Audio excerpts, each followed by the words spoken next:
महाराष्ट्राच्या मतदार यादीमध्ये आयदर कन्नड किंवा तेलुगू भाषेमध्ये या मतदारांची नावं आलेली आहेत, मराठीमध्ये नाही. जे निवडणूक आयुक्त त्या रिकंटिन्यू देशाचे सांगत होते की असं होत नाही, ते स्वतः फिर्यादी आहेत. ही लढाई काय म्हणजे राहुल गांधी विरुद्ध ज्ञानेश कुमार, काँग्रेस विरुद्ध भाजप अशी नाहीये.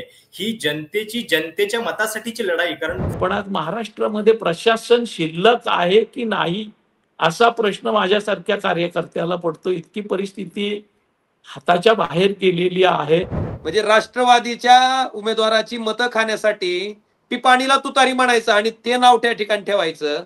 अनेक उमेदवार पडलेत. साताऱ्याचा निकाल तसाच आहे. नमस्कार, मी प्रशांत कदम.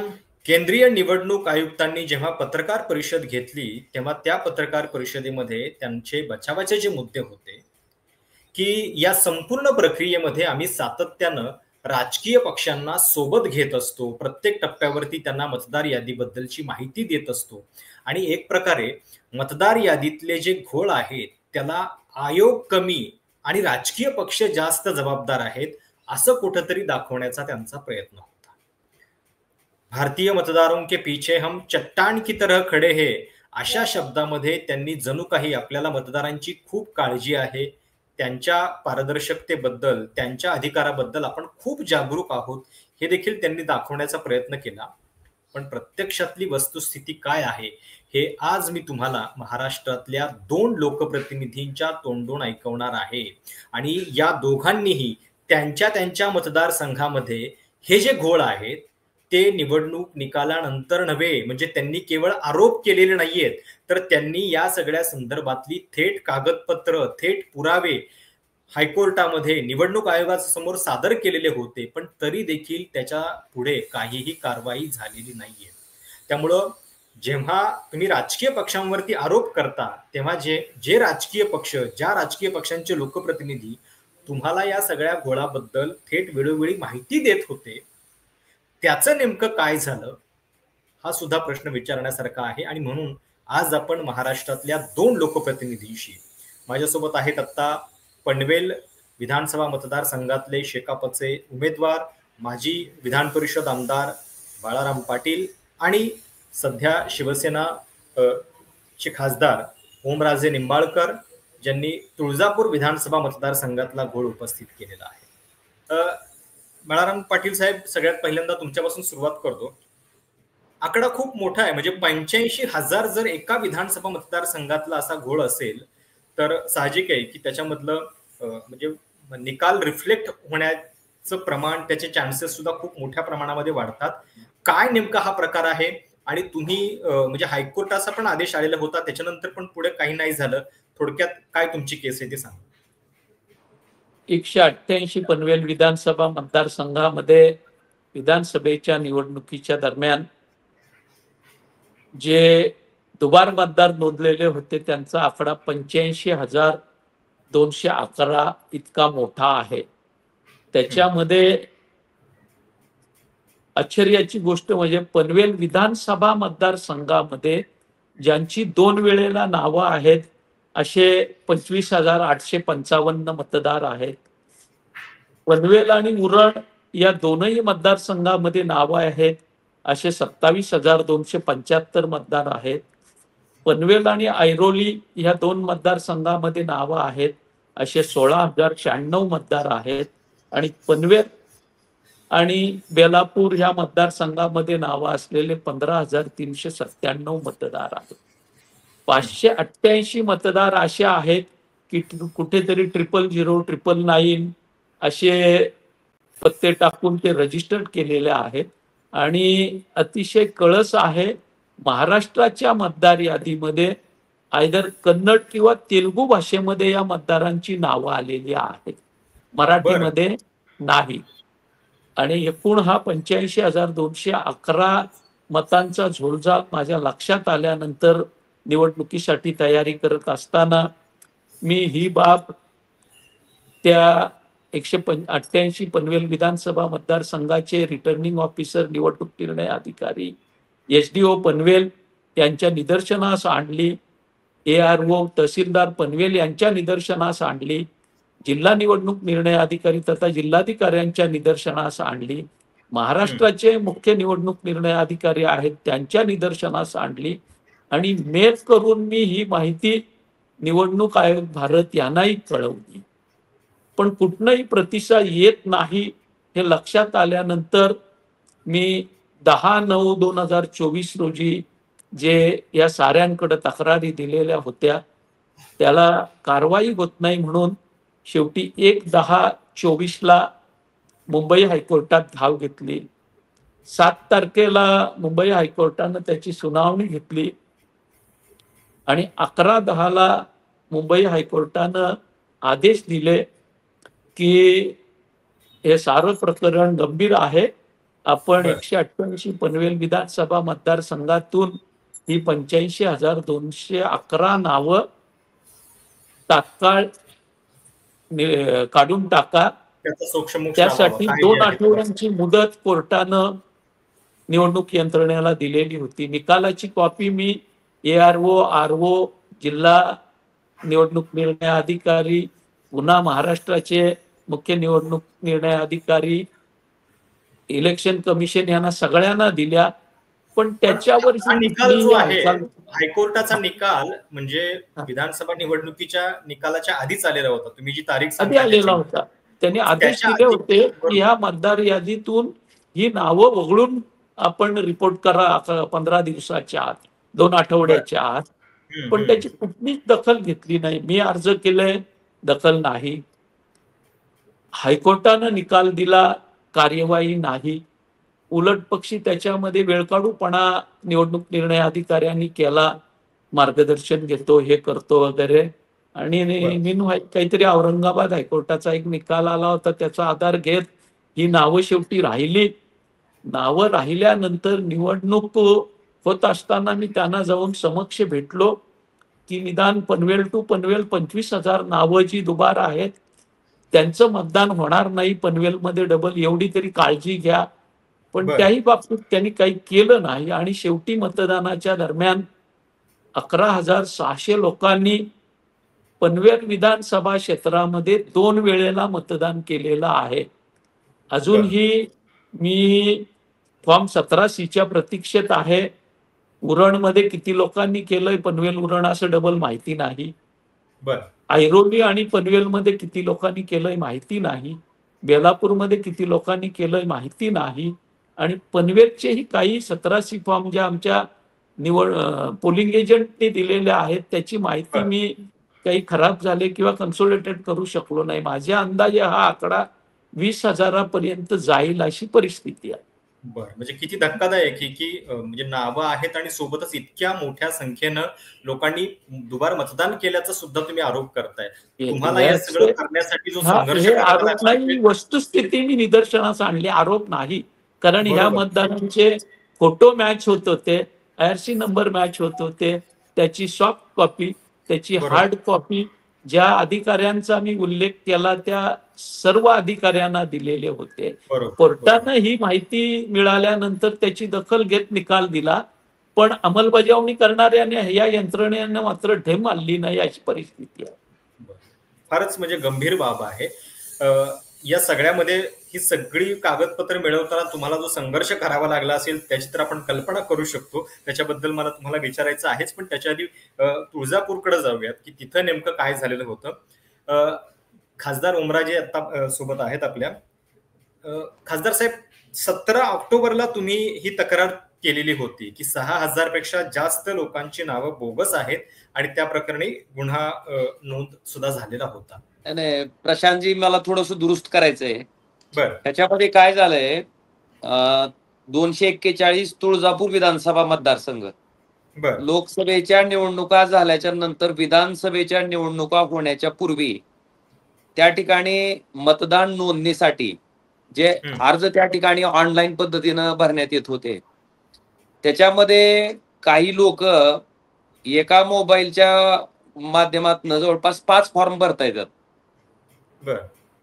तर अशा पद्धतीनं बोगस मतदाराची नोंदणी त्या ठिकाणी होते हे आमच्यातल्या एका तालुका प्रमुखाला लक्षात आलं आणि त्यांनी ती बाब जे मुख्य निवडणूक निर्णय अधिकारी असतात विधानसभेचे, त्याला SDO म्हणतात, त्यांच्याकडे केली. आणि त्याच्यात त्यांना सुद्धा ऑनलाईनच्या माध्यमातून मोठ्या प्रमाणात फॉर्म येत आहेत हे लक्षात आलं आणि त्याची पडताळणी केल्याच्या नंतर त्यांच्या असं लक्षात आलं, आता त्यांची फिर्याद त्यांच्या लक्षात आलं की अशा पद्धतीनं बोगस मतदार त्या ठिकाणी नोंदवले जात आहेत तुळजापूर विधानसभामध्ये आणि ती आकडेवारी साधारणतः 6,000पेक्षा जास्त होती. बर हे त्यावेळेस लक्षात आल्याच्या नंतर स्वतः मुख्य निवडणूक निर्णय अधिकारी बर यांनी सहाय्यक निवडणूक निर्णय अधिकाऱ्याला त्या ठिकाणी प्राधिकृत केलं आणि ह्याच्या विरोधात पोलीस स्टेशनमध्ये फिर्याद दिली. बर म्हणजे ह्याच्यामध्ये फिर्यादी स्वतः निवडणूक आयोग आहे.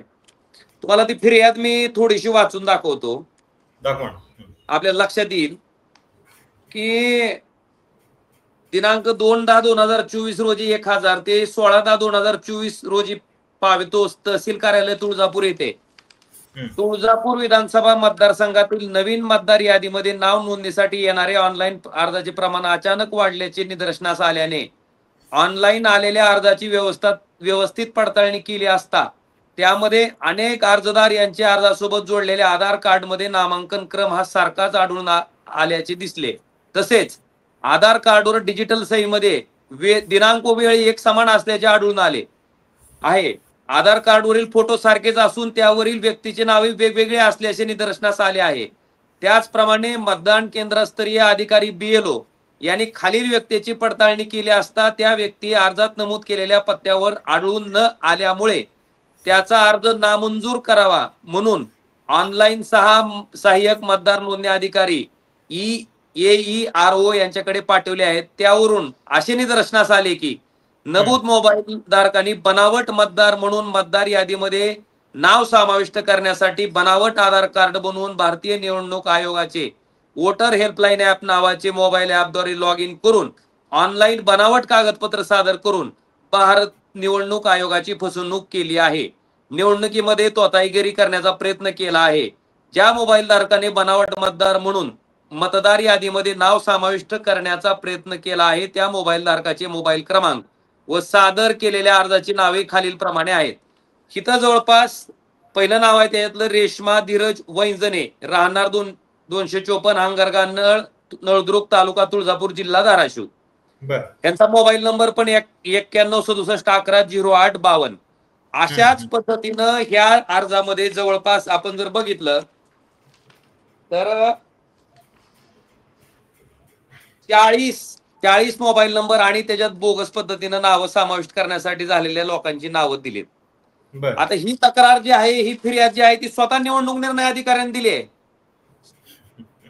आणि अशा पद्धतीने जवळपास 6,000पेक्षा जास्त नाव नोंदणी म्हणजे बोगस मतदार नोंदणीचा प्रयत्न झालाय म्हणून दिलंय.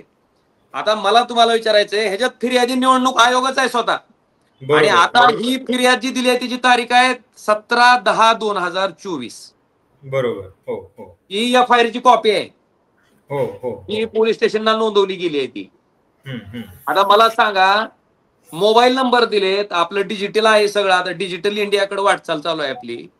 माझ्या नावावर जर मी मोबाईल नंबर घेतला तर माझं सिम कधी ऍक्टिव्हेट होतंय, जेव्हा माझे हाताचे ठसे, माझे डोळे आणि माझा फोटो, माझा आधार कार्ड जेव्हा व्हेरीफाय होते त्यावेळेस माझं सिम चालू होतंय. आता ह्या 40 लोकांचे मोबाईल नंबर त्यांच्याकडे आहे. 10 महिने होत आलेत, कसल्याही प्रकारचा तपास त्या ठिकाणी पोलिसांनी केला नाही. आणि हा तपास न करण्यामागचं काय कारण आहे? जे निवडणूक आयुक्त त्या ठिकाणी देशाचे सांगत होते की असं होत नाही, ते स्वतः फिर्यादी आहेत. बरोबर बरोबर. केवढी भयानक गोष्ट आहे. आता मला सांगा, 10 महिने झालं DYSP तपास करत नाही. का करत नाही? कुणाचा दबाव आहे? काय कारण आहे? मला वाटतंय या घटनेचा आणि तपास करणं फार काय अवघड नाही. मोबाईल नंबर आहेत, नाव आहेत, मोबाईल नंबर ज्याच्या नावावर आहे त्याची जबाबदारी आहे ना ती. हो हो हो. समजा माझा ओमराजे निंबाळकर नावाच्या माणसानं मोबाईल घेतला आणि त्या मोबाईलवरनं जर 5 नावं बोगस नोंदवली असतील, मी तपास अधिकाऱ्याला विचारलं तुम्ही काय कारवाई केली, तर तपास अधिकाऱ्याचं मला अतिशय हसण्यासारखं उत्तर होतं. म्हणले ते डिनाय करतायत. अरे म्हणलं राजा, जर माझ्या उद्या मोबाईलवरनं जर काही वेगळी बेकायदेशीर कारवाई, बेकायदेशीर प्रक्रिया पार पडली आणि ते जर मोबाईल नंबर माझ्या नावावर असेल तर ती माझी जबाबदारी नाही का? निश्चितच माझी जबाबदारी आहे, ती माझ्यावर कारवाई होणं अपेक्षित आहे. 100% पण आज हे सगळे मोबाईल नंबर नावासहित त्यांच्याकडे असताना पोलीस कारवाई करत नाहीत. का करत नाहीत? कारण ही जर कारवाई केली तर खरे मतदानाचे चोर कोण आहेत या विधानसभा मतदारसंघातले ते त्या ठिकाणी मला वाटतंय सगळ्यांच्या समोर येईल. आणि मी खात्रीनं सांगतो, हे चोर समोर आल्याच्या नंतर आपण जे सांगताय, जे सत्ताधारी पक्ष राज्यातला आणि देशातला सांगतोय ते आमचा काही संबंध नाही, आम्ही काही केलेलं नाही, मला वाटतं हे सगळं समोर येईल. फक्त ह्या घटनेचा तपास त्या ठिकाणी करणं गरजेचं आहे. कुणी मत चोरलेत, कुणाच्या कॉलेजचे विद्यार्थी तिथं आणलेत, का त्यांची नावं तिथं आलेत, हे सगळं त्या ठिकाणी सिद्ध होईल. पण प्रशांतजी, ज्या अर्थी ही मंडळी याचा तपास करत नाहीत त्याचा अर्थ ह्यांना ती नावं समोर आणायची नाहीत. कारण जर नावं समोर आली तर ह्याच्यामधले मतदानाचे खरे चोर त्या ठिकाणी समोर येतील. म्हणून मी देशाचे निवडणूक आयुक्त जे आहेत ज्ञानेश कुमार गुप्ता आणि राज्याचे जे आपले निवडणूक आयुक्त आहेत चोकलिंगम साहेब, दोघांकडेही मी मागणी केली आहे पत्राद्वारे की तुम्ही दिलेल्या फिर्यादीला तरी आता पोलीस प्रतिसाद देणार आहेत का? आणि तुम्ही जर एखादी तक्रार दिली असेल, कारण 6,000पेक्षा अधिकची नावं नोंदणं बोगस, हे काही योग्य आहे का? कशी लोकशाही शिल्लक राहील? मला सांगा. आणि याच्या बाबतीत आता तिथले पोलीस जर कारवाई करायला तयार नसतील तर मी सरकारला माझं जाहीर आव्हान आहे की तुम्ही सीबीआयच्या मार्फत ह्याचा तपास करणार का? जर खरंच त्यांच्या भारतीय जनता पार्टीचं म्हणणं असं असेल की ह्याच्यात काही आमचा दोष नाही, आम्ही अगदी धुतल्या तांदळासारखे आहेत, तर मग ह्या घटनेचा तपास करा म्हणावं. ह्या घटनेचा तपास केला तर जे महाराष्ट्रात झालंय आणि जे देशात झालंय ते सगळ्याच्या समोर येईल आणि ह्याच्यात कोण खरं मताची चोरी केली हेही सिद्ध होईल. नाही, मतदार यादीतल्या घोळाबद्दल काही बोलल्यानंतर हा संविधानाचा अपमान आहे अशा पद्धतीची मांडणी करत होते आणि इथं तक्रारी दाखल आहेत. तुमच्या बाबतीत तर म्हणजे निवडणूक आयोग स्वतः फिर्यादी आहे आणि मग त्याच्याबद्दल पुढं कारवाई न करणं हा संविधानाचा अपमान नाहीये का? त्याच्या पुढं मला वाटतं हाच प्रश्न आपण त्यांना विचारणं गरजेचं आहे. अहो, हा तर संविधानाचा घोर अपमान आहे ना. डॉक्टर बाबासाहेब आंबेडकरांनी जे संविधान लिहिलं, ज्या संविधानामुळं झोपडीत राहणाऱ्या सामान्य माणसाच्या मतालाही एकाच मताची किंमत आहे आणि त्या ठिकाणी मोठ्या अब्जोधीश उद्योगपतीच्या मताच्याही मताला एकाच मताची किंमत आहे. दोघाच्या मताची किंमत जी सारखी केली आहे ती मतं जर अशा पद्धतीनं चोरी केली जात असेल, त्याच्यावर दरोडा टाकला जात असेल, तर आम्ही संसदेचं अधिवेशन चालू झाल्यापासून पहिल्या दिवसापासून म्हणजे 21 तारखेपासून आम्ही त्या ठिकाणी मागणी करतोय सरकारकडे वारंवार की आपण याची चर्चा घ्या. मला काय म्हणायचंय, तर समजा त्यांचा काही संबंध नव्हता, सत्ताधारी पक्षाचा काहीच संबंध नाही ह्या प्रकरणाशी, तर मग चर्चा घ्यायला काय हरकत आहे? स्वतः त्यांचे जे खासदार समोर येऊन सांगतात की बाबा रायबरेलीमध्ये पण अशा पद्धतीनं नोंदणी झाली.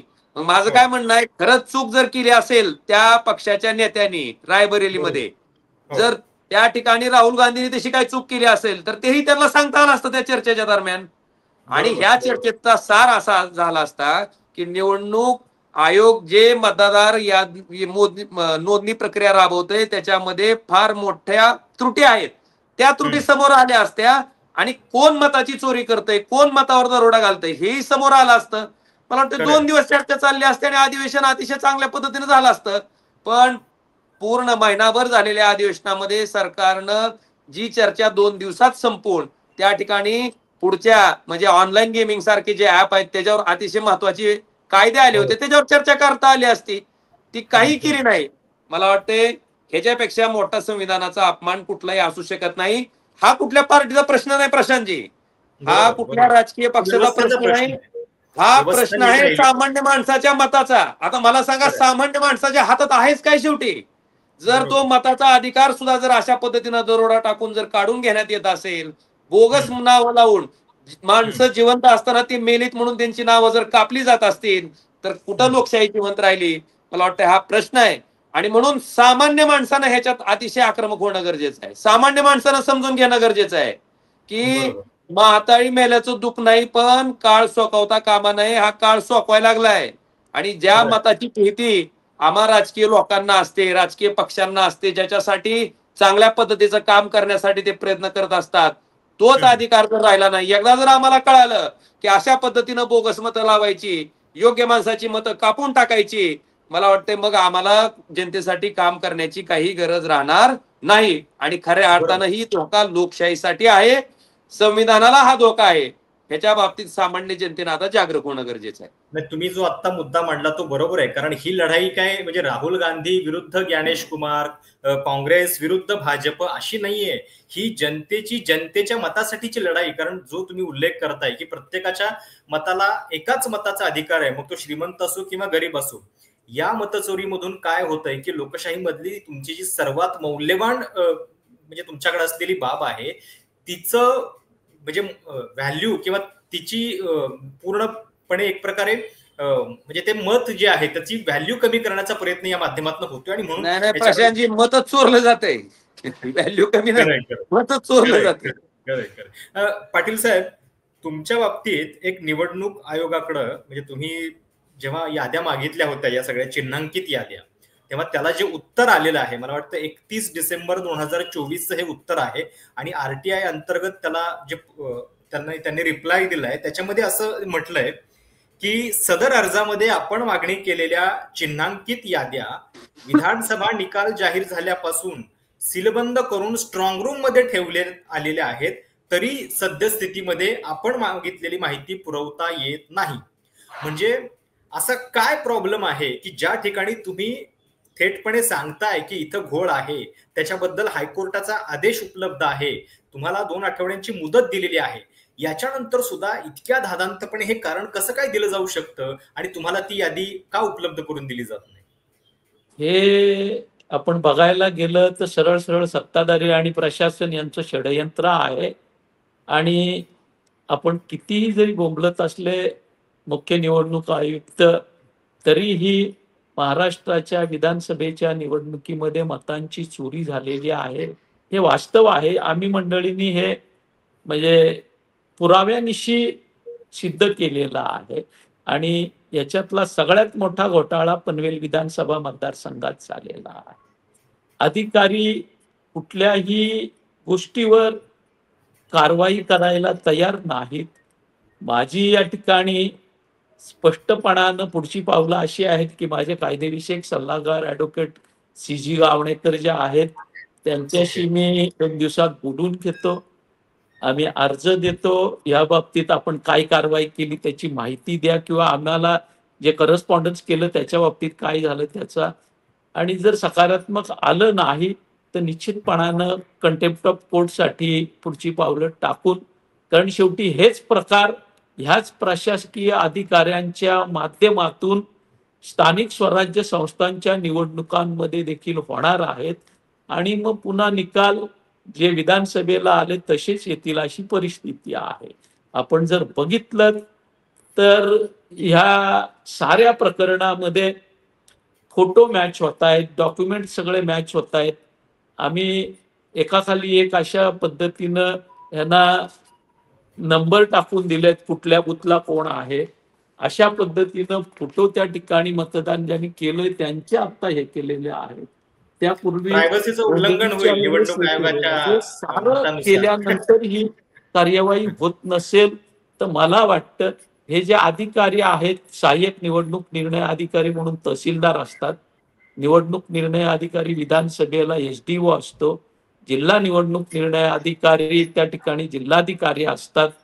हे सक्षम अधिकारी आहेत, कॉम्पिटंट अथॉरिटी आहेत.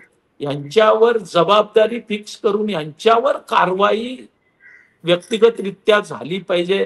अशा तरतुदी भविष्याच्या कालखंडासाठी झाल्या पाहिजेत. नाही, हा या मुद्दा खूप दिशेनं महत्वाचा आहे. प्रयत्न कारण करणं म्हणजे गरजेचं आहे. निवडणूक आयोगाची जी सिस्टीम आहे त्याच्यानुसार त्यांच्याकडे देशभरामध्ये 800च लोक आहेत आणि नंतर हे डेप्युटेशन वरचे जे लोक असतात ते त्या काळामध्ये वापरले जातात. आणि कायदा असं सांगतो की ज्या क्षणी निवडणूक पार पडते त्याच्यानंतर त्यांचा रोल संपतो आणि त्याच्यानंतर त्यांना त्या गोष्टीबद्दल जबाबदार धरलं जात नाही. आता ह्या तुमच्या केसेस दाखवतात की या कायद्यामध्ये बदल करणं का आवश्यक आहे. कारण ज्या लोकांनी त्या स्थानिक पातळीवरती हे निर्णय घेतले नाहीयेत त्यांना नेमकी काय शिक्षा होणार. केवळ तिथं ते निवडणूक निर्णय अधिकारी म्हणून तेवढ्या काळापुरते आले, 5 वर्षांसाठी त्यांनी निकाल बदलला त्यांच्या एका कृतीमुळं, आणि नंतर त्यांना म्हणजे प्रश्न विचारायचा नाही कोणी, त्यांना सिस्टीम मध्ये जाब विचारण्याचा नाही कोणी. या संदर्भात मी तेच सांगतो की कुठेतरी जे निवडणुकीची यंत्रणा आहे त्यांच्यावर जबाबदारी फिक्स केली तर हे सारं एका फटक्यात सिद्ध होईल. कारण शेवटी बरोबर. कुणी आपल्या नोकरीशी खेळणार नाही. हे सत्ताधाऱ्यांचा दबावही सांगतायत. याच्यामध्ये संगनमत करून आर्थिक व्यवहारही मोठ्या प्रमाणावर करत असतील असा माझा स्पष्टपणाचा आरोप आहे. आणि त्या दृष्टीनं खासदार साहेबांनी जे सांगितलं ओमराजेंनी की सर्वसामान्य माणसांना आता जागृत व्हायची गरज आहे. या संदर्भात केवळ राहुल गांधी उतरतील किंवा अन्य उमेदवार उतरतील ह्याच्यापेक्षाही सर्वसामान्य माणूस मैदानात आला पाहिजे. अन्यथा मग हे असंच सगळं जे काही चालू आहे लोकशाही पहिल्यांदा महाराष्ट्राचं प्रशासन हे अतिशय गौरवशाली असायचं. पण आज महाराष्ट्रामध्ये प्रशासन शिल्लक आहे की नाही असा प्रश्न माझ्यासारख्या कार्यकर्त्याला पडतो. इतकी परिस्थिती हाताच्या बाहेर गेलेली आहे. म्हणजे प्रशासन म्हणून काही जो आरेना लागतो, इमेज लागते ती कुठेही दिसत नाही, अभावानंही दिसत नाही अशी परिस्थिती आहे. हे सुधारायचं असेल तर कायदेशीरदृष्ट्या जे अंमलबजावणी करणारी यंत्रणा आहे त्याला जबाबदार धरलं पाहिजे आणि त्यांच्यावर कारवाई झाली पाहिजे असं माझं स्पष्ट मत आहे. ओमराजे, निवडणूक आयोगाच्या या पत्रकार परिषदेनंतर काय झालंय की जे लोक प्रश्न विचारतायत त्यांच्या मागे आयोग लागलेला आहे. म्हणजे आता ते CSDS चे संजय कुमार त्यांनी एक काहीतरी ट्विट केलं, 48 तासानंतर त्यांनी ते डिलीट पण केलं. त्यांच्या ट्विटनं असं काय झालं होतं माहिती नाही की पण त्यांच्या पाठीमागे आता FIR करून सरकार लागलेलं आहे. जणू निवडणूक आयोगाला प्रश्न विचारणं म्हणजे तुम्ही काहीतरी अराजकता निर्माण करताय, व्यवस्थेवरती प्रश्नचिन्ह निर्माण करताय आणि तुम्हाला निवडणूक निकाल मान्य नाहीयेत. म्हणजे जसा तुम्ही उल्लेख केला होता की आयोगाच्या बद्दल आरोप झाल्यानंतर तातडीनं त्याच्या स्पष्टीकरणासाठी भाजपचे नेते येतात. तर आता तुमच्या केसमध्ये म्हणजे स्वतः निवडणूक आयोग जिथं फिर्यादी आहे त्या केसचं पुढं नेमकं काय होणार, त्याच्यासाठी काय लढाई लढावी लागणार आहे आणि तुमची त्या संदर्भातली पुढची रणनीती काय आता? प्रशांतजी, गमतीचा मुद्दा हा आहे ह्याच्यामध्ये. ज्या दिवशी ही फिर्याद दिली 17/10/2024 त्या दिवशी काय राहुल गांधींची प्रेस झालेली नव्हती किंवा माहित नव्हतं. आम्हाला फक्त एका विधानसभा मतदारसंघामध्येच हे लक्षात आलं की अशा पद्धतीनं बोगस मतदार त्या ठिकाणी नोंदवले जात आहेत. आणि हे मतदार नोंदवले जात आहेत ही फिर्याद खुद्द निवडणूक आयोगानेच दिली आहे ना. बरोबर. तर त्यांनी तर आता असं म्हणायचं काही कारण नाही की हे होत नाही. बरोबर. त्यांनी म्हणायचं कारणच नाही आता हे होत नाही म्हणून. आता जबाबदारी त्यांची आहे. समजा मी जर एखाद्या प्रकरणात फिर्यादी असेल तर न्याय माझ्या प्रकरणात माझ्या फिर्यादीवर पोलिसांनी काय कारवाई केली हा प्रश्न तिथल्या निवडणूक निर्णय अधिकाऱ्यांना विचारायचा नाही का? बरोबर. राज्याच्या मुख्य निवडणूक आयुक्तांना विचारायचं नाही का? देशाच्या मुख्य निवडणूक विचारायचं का नाहीये? आता तुम्हीच फिर्यादी आहेत आणि मग ह्या देशात जर निवडणूक आयोग फिर्यादी असताना त्यालाच न्याय मिळत नसेल तर मग न्याय मागायचा कुणाला? सामान्य माणसाला कसा मिळेल मग? बरोबर. जर ह्यांनाच न्याय मिळत नाही तर सामान्य माणसाला काय मिळेल, कसा मिळेल? आणि प्रशांतजी ह्याच्यात गंमत अशी आहे, काही अवघड नाही. नंबर दिलेत त्यांनी, 40 मोबाईल नंबर आहेत, त्या माणसाची नाव आहेत. अरे त्यांना नुसतं येऊन बोलवलं आणि त्यांची चौकशी केली तर कळेल ना कोण करायला लावलंय. म्हणजे केसचा तपास करायचा आहे हे ठरवलं की पुढच्या. आणि प्रशांतजी, माझी तुमच्या माध्यमातून एक महत्वपूर्ण मागणी आहे. मी काल आयजींना पण बोललोय की तुमचा DYSP ह्याच्यात तपास करायला का तयार नाही, का करत नाही? आणि त्यानं जर 9 महिने नसेल तपास केला तर निवडणूक आयोग त्याच्यावर कारवाई करणार आहे का? बरोबर. शासन कारवाई करणार आहे का त्याच्यावर? आणि खरंच तुम्ही जसं माझं तुमच्या माध्यमातून आव्हान आहे सरकारला, जे तुम्ही म्हणताय की आम्ही मताची चोरी करत नाही, हेराफेरी करत नाही, हे जर तुमचं सत्य असेल तर तुम्ही ह्या प्रकरणाचा तपास CBI कडे द्या आणि दूधचं दूध पाणीचं पाणी होऊ द्या आणि मग सांगा म्हणावं जनतेला काय खरं आहे आणि काय खोटं आहे ते. मग आम्ही तुम्हाला बिलकुल मान्य करू आम्ही की तुमचा ह्याच्यात संबंध नाही म्हणून. पण ज्या अर्थी 9 महिने झालं तपास करायचा नाही आणि आज हा विषय का आला, राहुल गांधींनी ज्यावेळेस हा विषय मांडला एका लोकसभा मतदारसंघाचा अभ्यास करून की असं बोगस नावं नोंदली जातात, आम्हाला त्या दिवशी माहित नव्हतं. पण ज्यावेळेस राहुल गांधीने हा विषय काढला त्यावेळेस असं लक्षात आलं की हा फक्त एकट्या तुळजापूर विधानसभा पुरता केलेला कारभार नव्हे, हा कारभार पूर्ण महाराष्ट्रात, पूर्ण देशात, प्रत्येक मतदारसंघात राबवलंय. मला वाटतं ह्याचा अतिशय गांभीर्यानं विचार होणं गरजेचं आहे. सिरियसली ह्याच्याकडे बघणं गरजेचं आहे आणि जे कोणी केलंय त्यांच्यावर कारवाई करणं अपेक्षित आहे.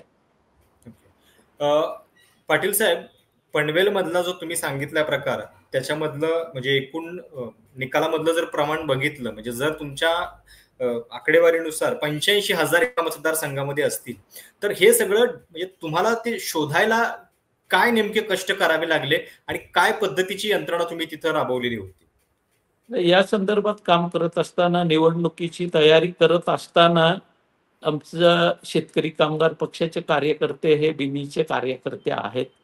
कार्यकर्त्यांच्या लक्षात एक एक गोष्ट येत गेली आणि तदनंतर मग आम्ही याच्यात कॉम्प्युटरचे एक्सपर्ट साथीला घेऊन संपूर्ण मतदार याद्यांचा जसा अभ्यास करत गेलो तशी याची व्याप्ती वाढत गेली. याच्यामध्ये जो प्रकार मी दुबार नावांचा समोर आणलाय त्या व्यतिरिक्तही बोगस नावं देखील अनेक नोंदवलेली आहेत. अनेक घरामध्ये वरती फक्त एक त्या घरमालकाचं नाव आहे, खाली 7-8 नावं इतरत्र वेगवेगळ्या आडनावाची नोंदवलेली आहेत. असेही प्रकार आहेत. माझ्या अंदाजे अगदी जबाबदारीनं मी सांगतोय कदम साहेब की या ठिकाणी आणखीही म्हणजे ही 20,000 बोगस मतदान झालेलं दुबारमधलं मी कोट केलेलं आहे किंवा उघडकीस आणलेलं आहे. तर त्याच्या व्यतिरिक्तही अगदी 50,000पेक्षाही जास्त मतदान या ठिकाणी बोगस झालेलं असेल, जी खासदार ओमराजे साहेब सांगतात अशाच पद्धतीनं नोंदवलेली आहेत आणि ती फक्त 5 वर्षामध्ये 4 वेळेला येतात. एक वेळेला महापालिकेच्या इलेक्शनला येतात, ग्रामीण भागात ग्रामपंचायतीला येतात, जिल्हा परिषद पंचायत समितीला येत आहेत, विधानसभेला येतात आणि लोकसभेला येतात. डॉक्युमेंट्स असेच फोर्थ सगळे बनवलेले असतात आणि दुर्दैवानं त्या ठिकाणी निवडणुकीच्या कालखंडामध्ये ह्याच्यामध्ये फारशी काही कारवाई होत नाही आणि नंतर कुणी अधिकारी वर्ग त्याच्यामध्ये आपण म्हणताय तसं लक्ष द्यायला तयार नसतो, कारण त्यांच्यावर प्रचंड दबाव असतो. मी मुद्दाम म्हणून आपल्याला सांगतो, स्थापनेपासून शेतकरी कामगार पक्षाच्या ताब्यामध्ये असणारी पनवेल तालुक्यातली एक खेरणे खुर्द नावाची ग्रामपंचायत आहे, जी असं षडयंत्र रचून भाजपनं मागच्या सार्वत्रिक निवडणुकीला बोगस मतदार खारघर, कामोठे, खांदा कॉलनी या शहरातले नोंदवले आणि त्याच्या माध्यमातून आपल्या ताब्यात घेतली. आमच्या सरपंचाला मी स्पष्टपणानं सांगितलं, गड्या प्रारूप याद्यात तू लक्ष दिलं नाही, आता एक काम कर, ह्यांना शोध आणि याच्यातल्या 4-5 जणांना आपण टपलवूया तरच हे थांबतील, नाही तर थांबणार नाही. पण गावामध्ये चर्चा झाली, गावकीत ठरलं की कुणी हे मतदार आणायचे नाहीत. आता शेतकरी कामगार पक्षाच्या कार्यकर्त्यांनी हे नोंदवलेच नव्हते, नोंदवले होते भाजपनं. त्यांनीच प्रस्ताव दिला शेका पक्षाच्या कार्यकर्त्यांना, आपण कुणी या आणायचे नाही आणि या आमच्या कार्यकर्त्यांना उल्लू बनवलं. मतदानाच्या दिवशी भाजपच्या मंडळींनी हे सगळे मतदार आणले, मतदान करून घेतलं. आता पुरावे होते, माणसं होती, पोलीस लोकांनी संरक्षण दिलं आणि पहिल्यांदा ती ग्रामपंचायत गावामध्ये मॅन्डेट आमचा असूनही बोगस मतं जी नोंदतात त्याच्यामुळे भाजपच्या सत्तेत आली, अशी परिस्थिती आहे. त्याच्यामुळे हा प्रकार सार्वत्रिक आहे.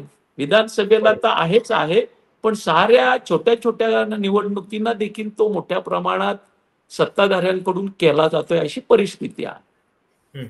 म्हणजे एकीकडे ईव्हीएम बद्दलच्या चर्चा होत राहतात, मशीनमध्ये काय आहे की नाही याच्याबद्दल अजून म्हणजे प्रूव्ह जरी झालेलं नसलं तरी ज्या व्यवस्था ऑलरेडी हॅक केल्या गेलेल्या आहेत ते तुमच्यासारख्या लोकांच्या आरोपामधून दिसतंय की इथं तक्रारी दाखल आहेत पण पुढे काहीही होत नाहीये आणि कायदे असे आहेत की या अधिकाऱ्यांना मोकळीक मिळतीये की निवडणुकीपुरते ते सत्ताधाऱ्यांचे भावले बनतात, त्यांना हवे तशा गोष्टी करतायत आणि नंतर पुढे काही होत नाहीये. जाता जाता एक शेवटचा प्रश्न तुम्हा दोघांनाही विचारायचा आहे की हे जे आता सगळे निवडणूक मतचोरीचे आरोप होत आहेत, राज्य म्हणजे केवळ आपल्या राज्यातच नव्हे इतर राज्यामध्ये सुद्धा आता सगळ्या गोष्टी समोर येत आहेत. तुम्हाला असं वाटतंय की निवडणूक म्हणजे या यंत्रणेची सुधारणा व्हायची असेल तर त्याच्या संदर्भातल्या काही गोष्टी आयोगाच्या कडनं होतील? तुमच्या आतापर्यंतचा जो संघर्ष आहे तो बघता तुमच्या काय अपेक्षा आहेत? मला प्रशांतजी ह्याच्यात मला एक पाटील साहेब एकच मिनिट, मला एक 2-3 गोष्टी सांगायच्या आहेत. आपल्या देशाच्या निवडणूक आयुक्ताची जी नेमणूक होती त्याच्या ती नेमणुकीची प्रक्रिया कधी बदलली बरोबर आणि त्यांना नेमणारे अधिकार कोणाला आहेत हे त्याच्यात बघणं पहिल्यांदा गरजेचं आहे. बरोबर आपण जर सुप्रीम बघितलं कोर्टाने निकाल दिलेला होता की त्याच्यामध्ये सर्वोच्च न्यायालयाचे सरन्यायाधीश असावेत म्हणून, पण यांनी बदललं त्याच्यामध्ये. तेच बघा ना तुम्ही. आता हो. परिस्थिती अशी आहे की देशाचे पंतप्रधान, आपल्या देशाचे कायदा मंत्री आणि विरोधी पक्ष नेते या तिघाची समिती आहे. आता नरेंद्र मोदीच्या पुढं त्यांचा मंत्री जाऊन काही वेगळं मतदान करेल का? म्हणजे दोन मतं तर त्यांच्याकडे आहेतच आणि एकच मत आहे फक्त विरोधी पक्षाकडं. याचा अर्थ त्या दोघांना जे वाटेल तोच त्या ठिकाणी निवडणूक आयुक्त होणार आहे देशाचा. हो. अशा परिस्थितीमध्ये ज्याची नेमणूकच यांच्या हातात आहे, ही गोष्ट त्या ठिकाणी संशयास्पद आहे. आणि ह्याच्याबद्दल सर्वोच्च न्यायालयानं मत व्यक्त केल्याच्या नंतर सुद्धा जर खरंच पारदर्शकपणे निवडणुका व्हाव्यात असं त्यांचं मत असतं, तर त्या ठिकाणी सर्वोच्च न्यायालयाच्या सरन्यायाधीशांना त्या ठिकाणी स्थान दिलं गेलं पाहिजे होतं. कारण ते मत कुणाच्याही बाजूला झुकणारं नव्हतं.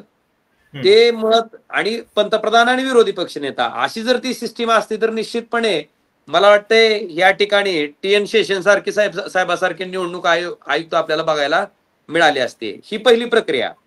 दुसरी प्रक्रिया, निवडणूक काल जे ज्ञानेश कुमार गुप्ता सांगत होते मोठ्या मोठ्यांना की आम्ही कुठल्या पक्षाचे नाहीत. प्रशांतजी मला सांगा, ह्याच्यापूर्वी देशात निवडणूक चिन्हावरनं किंवा पक्षावरनं जेव्हा ज्या वेळेस कधी वाद झाले त्यावेळेस निवडणूक आयोगानं तो पक्ष आणि त्या पक्षाचं चिन्ह हे गोठवलंय. हो हो हो खरंय. हे पहिल्यांदाच इतिहासात घडलंय महाराष्ट्राच्या, की ज्या शरदचंद्रजी पवार साहेबांनी ज्या राष्ट्रवादी काँग्रेस पक्षाची स्थापना केली त्यांचा पक्ष नाही आणि तो पक्ष अजित पवारांचा आहे असा निकाल निवडणूक आयोग देतोय. मला सांगा कसं तुमच्यावर विश्वास ठेवायचा? खरंय खरंय. हीच परिस्थिती आमची शिवसेनेच्या बाबतीतली आहे. अतिशय महत्वाचा मुद्दा आहे हा, अतिशय महत्वाचा मुद्दा आहे. कारण म्हणजे जो पक्ष बाळासाहेबांनी स्थापन केला तोच पक्ष आमचा नाही म्हणून निवडणूक आयोग सांगताय. मला सांगा त्या दिवशी संपला विश्वास. हे नाही आता प्रेस घ्यायची गरज नाही, सांगायची गरज नाही. ज्या दिवशी हे दोन निकाल आले त्या दिवशी निवडणूक आयोग कुणाच्या इशारावर काम करतंय हे समजून गेलं. सगळ्या देशाच्या जनतेला त्या ठिकाणी समजलंय. आणि आज सगळ्यात महत्वाचं जे निवडणूक आयुक्त सांगतायत ना सारखं आता की ड्यू प्रोसेस मध्ये तुम्ही करायला पाहिजे. ड्यू प्रोसेस मधलं आहे. सांगा काय केलं तुम्ही ड्यू प्रोसेस मध्ये केलं? सगळंच आम्ही ड्यू प्रोसेस मध्ये केलं. आणि फिर्यादी तुम्ही तुमच्या दोघांकडे त्या सगळ्याचे पुरावे आहेत, त्याच्याबद्दलच्या ऑर्डर्स आहेत, तरी सुद्धा पुढे काही कारवाई झालेली नाहीये. किती का होत नाही सांगा आता? बरोबर. काय म्हणायचं? कसं लोकांनी विश्वास ठेवायचा? काय करायचं सांगा ना. आणि मग देशाच्या सर्वोच्च सभागृहात खासदारांनी हा विषय लावून धरला. कारण तर दिसायलंय नाही सगळं जे चाललंय ते सगळं दिसायलंय. अजून प्रशांतजी मला ह्याच्यातली एक गंभीर गोष्ट अजून लक्षात आणून द्यायची आहे. जिथं निवडणुका झाल्या त्या निवडणुकीमध्ये जर निवडणूक आयोगाची आणि सत्ताधारी पक्षाची साठगाठ नव्हती तर निवडणूक आयोगानं ज्या लग्नात वाजवणारी जी पिपाणी आहे त्याला तुतारी कोणी म्हणत नाही महाराष्ट्रात. कोणी म्हणत नाही त्याला तुतारी. त्याला तुतारी हे नाव कुणाच्या बुद्धीचं दिवाळं निघाले नेमकं, म्हणजे कुणाची बुद्धी चालली त्याला तुतारी म्हणायची. आणि ते चिन्ह फ्री सिम्बॉल मध्ये, हाईट काय ते चिन्ह फ्री सिम्बॉल मध्ये ठेवलंय बघा तुम्ही. म्हणजे राष्ट्रवादीच्या उमेदवाराची मतं खाण्यासाठी पिपाणीला तुतारी म्हणायचं आणि ते नाव त्या ठिकाणी ठेवायचं. अनेक उमेदवार पडलेत. साताऱ्याचा निकाल तसाच आहे. आणि दुसरं आमच्या बाबतीत आमच्या मशालीच्या चिन्हाशी सारदम्य असणारं चिमणी चिन्ह आहे, ते पण फ्री सिम्बॉल मध्ये आहे. अहो साधा ग्रामपंचायतची निवडणूक होत असताना तहसीलदारच्या जर लक्षात आलं की 2 सारदम्य असणारे चिन्ह त्या ठिकाणी आहेत, ताबडतोब त्या ठिकाणी तहसीलदार ते चिन्ह गोठून टाकतो जे सारदम्य दिसतंय ते. आणि तो धडधडीत त्याच्यावर. माझ्या बाबतीत सांगतो, माझ्या ह्या लोकसभेला माझ्या मशीनचं माझा नंबर होता 2 पहिल्या नंबरच्या आणि दुसऱ्या मशीनला 2 नंबरला त्यांनी निंबाळकरच आणला आणि त्याचं चिन्ह होतं चिमणी, माझं चिन्ह मशाल. प्रशांतजी त्या चिमणीनं जवळपास 23,000 मतं घेतली. 23,000 मतं.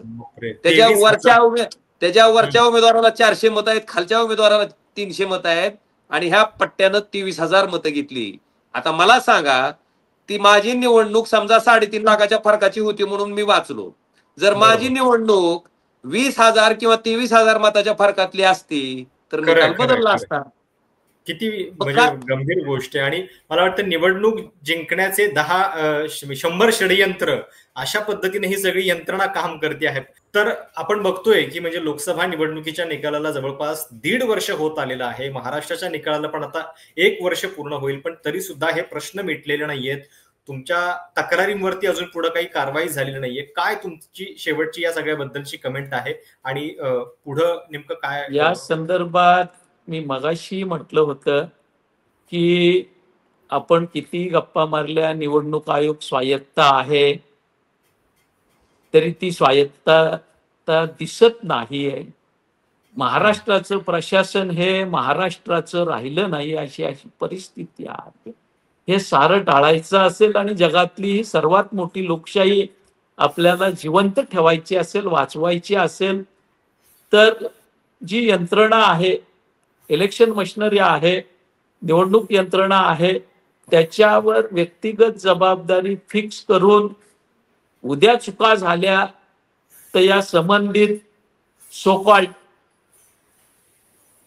अधिकारी जे आहेत, जे आपण म्हणतो की या ठिकाणी जिल्हाधिकारी आहेत, उपजिल्हाधिकारी लेवलचे SDO आहेत, तहसीलदार आहेत, कॉम्पिटंट ऑथॉरिटी आहेत. या कॉम्पिटंट ऑथॉरिटीवर जबाबदारी फिक्स केली पाहिजे, तर आणि तरच आपल्या नोकरीवर गदा येऊ नये, आज येऊ नये म्हणून ही यंत्रणा व्यवस्थितरित्या तटस्थपणानं काम करेल. त्या दृष्टीनं जनतेनं आता दबाव वाढवला पाहिजे आणि ह्या बाबतीत काही कायदेशीर मार्ग शोधता येतो का, त्याचाही प्रयत्न मी माझ्या कायदेविषयक सल्लागारांची मदत घेऊन त्या दिशेनंही प्रयत्न करणार आहे. भले मला सुप्रीम कोर्टात जावं लागलं तरीही ती तयारी मी ठेवणार आहे. पण कुठंतरी लोकशाही वाचली पाहिजे, या दिशेनं प्रयत्न होणं मात्र गरजेचं आहे. तुम्हा दोघांचेही धन्यवाद या चर्चेसाठी वेळ दिल्याबद्दल. आणि आपण बघतोय की जेव्हा देशामध्ये निवडणूक चोरीबद्दल, मतचोरीबद्दलचे आरोप चालू आहेत, तेव्हा महाराष्ट्रातल्या या 2 लोकप्रतिनिधींनी या सगळ्या संदर्भातल्या तक्रारी, त्याच्या संदर्भातले कागद हे निवडणूक आयोगाच्या समोर कधी म्हणजे काही केसमध्ये निवडणूक आयोगानं स्वतःच फिर्याद केलेली आहे, काही ठिकाणी हायकोर्टाचे आदेश होते, त्याच्यानंतर सुद्धा पुढे काही झालेलं नाहीये. आणि म्हणून ही सगळी वस्तुस्थिती तुमच्या समोर आणण्यासाठीचा हा प्रयत्न होता. तुम्हाला या सगळ्याबद्दल काही प्रतिक्रिया, सूचना असतील आवर्जून कळवा. चॅनल सबस्क्राईब करायला विसरू नका. धन्यवाद.